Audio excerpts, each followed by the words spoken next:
नमस्कार, अस्सलाम वालेकुम। मैं हूं शमशाद अली मसूद और आप देख रहे हैं लोकतंत्र का पाया।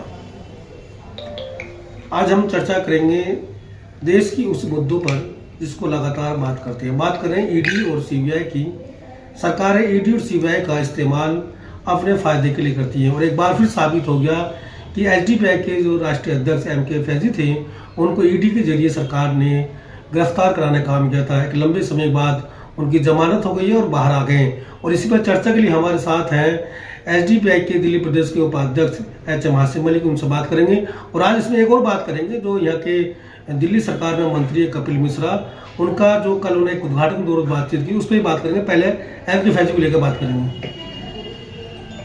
देखिए, सबसे पहले लोकतंत्र के पाए के माध्यम से मैं शमशाद साहब आपका शुक्रगुजार हूँ कि आप कम से कम एसडीपीआई की बातों को उजागर करने के लिए आप एक्टिव रहते हैं। उसके बाद मैं आपको बताऊं कि social democratic party of India के नेशनल प्रेसिडेंट आली जनाब एमके फैजी साहब को जो गिरफ्तार किया गया था, वो झूठा ईडी का केस, ईडी ने झूठा केस बनाकर जिस तरह से भारतीय जनता पार्टी अपने विपक्षी लोगों के या अपने एंटी लोगों के खिलाफ जिस तरह से झूठे केस बनाती है, उसी तरीके से एसडीपीआई के जो राष्ट्रीय अध्यक्ष हैं उनके खिलाफ भी उन्होंने ईडी का एक केस बनाया था, जिसमें उनको 2025 मार्च में उनको गिरफ्तार किया गया था। और यहाँ दिल्ली हाई कोर्ट ने उनको ईडी को फटकार लगाते हुए एमके फैजी साहब को जमानत दी, बल्कि उन्होंने 20 तारीख को बुलाया था अभी। लेकिन जब ये पता चला कि सारी वेरिफिकेशन करवाने के बाद जब जज साहब को ये पता चला कि ये बिल्कुल सब काम झूठा और ये लोग बिल्कुल सच्चे हैं, तो जज साहब ने कहा कि आप एक दिन पहले ही हम इनको रिलीज कर रहे हैं। तो हम जज साहब के भी शुक्रगुजार हैं। कल 19 तारीख को ही हमारे जो राष्ट्रीय अध्यक्ष हैं वो रिलीज हुए। रात हम उनको लेके राष्ट्रीय कार्यालय पे आए। एक हमारे कार्यकर्ताओं के अंदर, हमारे लीडरों के अंदर एक उत्साह था, यानी कि खुशी का ऐसा माहौल था जैसे हमारी ईद पहले रमजान को ही हमारी ईद हो गई।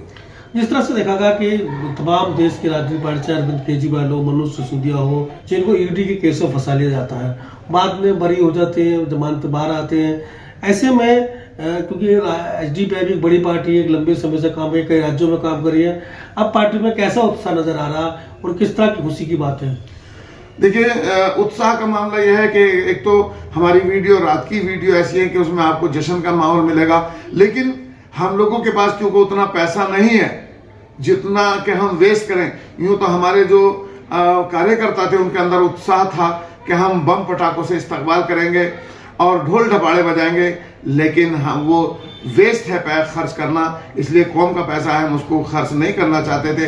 अब आप देखेंगे पूरे मुल्क के अंदर अभी से ही तारीखें तय हो गई हैं कि किस स्टेट के अंदर, क्योंकि हम स्टेट वाइज प्रोग्राम है, वहाँ 10-10, 20-20, 30-30 हज़ार लोग इस्तकबाल के लिए पहले से तैयार बैठे हुए हैं। तो मैं आपके माध्यम से ये बताना चाहता हूँ, जो हमारी एंटी पार्टियाँ, खासकर जो मुल्क पे काबिज पार्टियाँ हैं या मुल्क को चलाने वाले लोग हैं, वो इतने खौफज़दा हैं हमारे से कि उनको जब कोई मुद्दा नहीं मिला तो जिस तरीके से और मुल्क के और नेताओं या और पार्टियों के खिलाफ उन्होंने मुकदमे बनाए थे, उसी तरीके से हमारे लीडर आली जनाब एमके फैजी साहब के खिलाफ भी उन्होंने मुकदमा बनाया, जिसमें हमारी बहुत बड़ी जीत हुई और जज साहब ने हमें एक तरह से बाइज्जत ही कर दिया। हालांकि अगर कुछ होता तो जमानत ना मिलती, लेकिन अल्लाह का शुक्र है और हमें पहले रमजान को ही हमें ईद का सा जश्न मनाने का मौका मिला।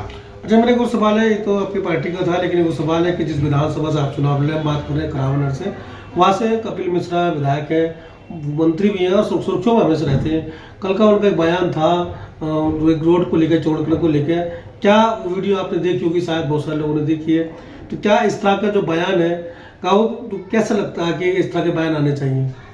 देखिए, सबसे पहली बात तो ये कि जिस आदमी को करावल नगर के लोगों ने चुना था वो इस लायक था ही नहीं, क्योंकि पिछले उसमें यानी कि उससे पिछले 5 साल पहले भी वो वहां के विधायक रहे, लेकिन उनका क्या कारगुजारी रही, उन्होंने क्या काम किया।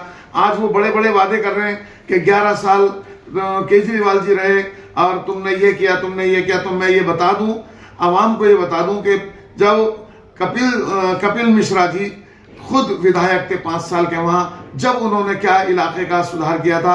उसके बाद जिस पार्टी में आज है वो उसी पार्टी के विधायक जनाब मोहन सिंह बिष्ट जी वहां 5 साल विधायक रहे।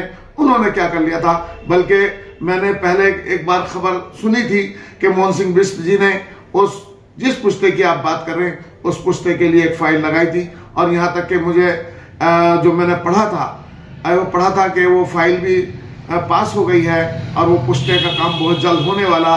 लेकिन ये कम अकल जो विधायक है इस वक्त, जो जिसको शऊर ही नहीं है बात करने का, न जबान अच्छी है, न कर्म अच्छे हैं, न शक्ल अच्छी है, न वो कोई काम अच्छा किया उसने आज तक अपनी जिंदगी में। तो मैं ये बता दूं, करावल नगर क्षेत्र के जो वासी हैं मैं उनको बता दूं कि देखिए आज ये जरूर बनेगा, लेकिन इसकी नाअहली अभी आप लोगों को उस पुश्ते से महरूम रखे हुए हैं। मैं सरकार से डिमांड करता हूं, बेशक वो मंत्री हैं, लेकिन मैं सरकार से डिमांड करता हूं, क्योंकि वो पुश्ता सिंगल है। वो कई बार देखा गया कि वहां जो बच्चों की पैदाइश के लिए एम्बुलेंस में हमारी महिलाएं होती हैं, वो बच्चे रास्ते में हो जाते हैं। कई बार ये भी देखा गया कि 1-2 बुजुर्ग के बारे में भी मैंने सुना, बल्कि देखा भी कि वो एम्बुलेंस से आ रहे हैं और वो रास्ते में उनकी मृत्यु हो गई।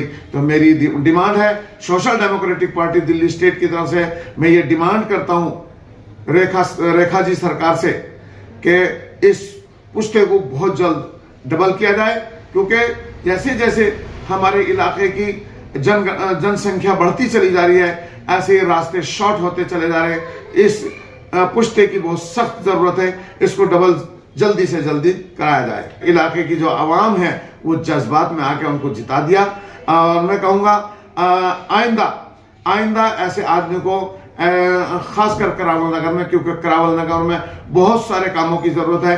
अटल कैंटीन की इतनी जरूरत नहीं है जितनी पेट भरने के लिए, कारोबार करने के लिए हमें उस इलाके में रास्तों की जरूरत है। तो मैं समझता हूं कि हमें सबसे पहले रास्ते पे ध्यान देना चाहिए, और जो मंत्री जी ने जो अपने ऐसे गंदे शब्द किसी भी इंसान के लिए निकाले हैं, हम उनकी मजम्मत करते हैं। जो रूट है, पुश्ता रूट है, उस इलाके के जो पार्षद है वो बीजेपी के लगातार पिछले 15-20 साल से, जो वहाँ सांसद है वो भी तीसरी बार सांसद बीजेपी के हैं, जो वहाँ विधायक है वो लगातार 6ठी-7वीं बार विधायक मोहन सिंह बिष्ट विधायक लगातार रहे। बीच में जो विधायक कपिल मिश्रा वो भी बीच में विधायक रहे, अपनी पार्टी से ही है, वो सब कुछ बीजेपी का। अब तो सेंटर सरकार, स्टेट सरकार, एमसीडी सरकार सब बीजेपी के। तो ऐसे में वो अगर कोई प्रदर्शन की बात कर रहा है, डिमांड की बात कर रहा है, तो उसको गाली मिल रही है, और जो वर्क करने वाले हैं वो मजाक बना रहे हैं। तो ऐसे आवाम जो जनता है वो कहाँ जाए, किसकी सहारे जाए, क्योंकि जो विपक्ष वो खड़ा हो रहा है और सत्ता पक्ष गाली दे रहा है, तो काम कौन करेगा। देखिए ये सारी बातें जो आवाम की जो डिमांड है उस पर सरकार को ध्यान देना चाहिए, क्योंकि ये तो अच्छी जबान का आदमी नहीं है। जिस तरीके से ये गंदे अल्फाजों से ये किसी भी इंसान को नवाज रहा है या उस जरिए से बात कर रहा है, तो मैं फिर आपके माध्यम से मैं इलाके के अवाम को ये आश्वासन दिलाना चाहता हूं कि अगर इन्होंने कपिल मिश्रा जी ने 2026 में इस काम को आगे ना बढ़ाया, तो हम इसको इलाके के अवाम के साथ हम एक बहुत बड़ा प्रदर्शन, उसमें सारी पार्टी के लोगों को इकट्ठा करके हम एक बहुत बड़ा प्रोटेस्ट और इतना बड़ा हम आंदोलन करेंगे कि फिर सरकार मजबूर हो जाएगी हमारे करावल नगर में डबल पुश्ता करने के लिए। बहुत बहुत शुक्रिया थे हमारे साथ एच महासिम मलिक, जो एसडीपीआई के दिल्ली प्रदेश उपाध्यक्ष हैं। इन्होंने पूरी तरह से बात की है कि किस तरह से इलाका विधान से विकास होना चाहिए। आप इसका और कैसे देते हैं, कमेंट्स और लाइक करके जरूर बताएं।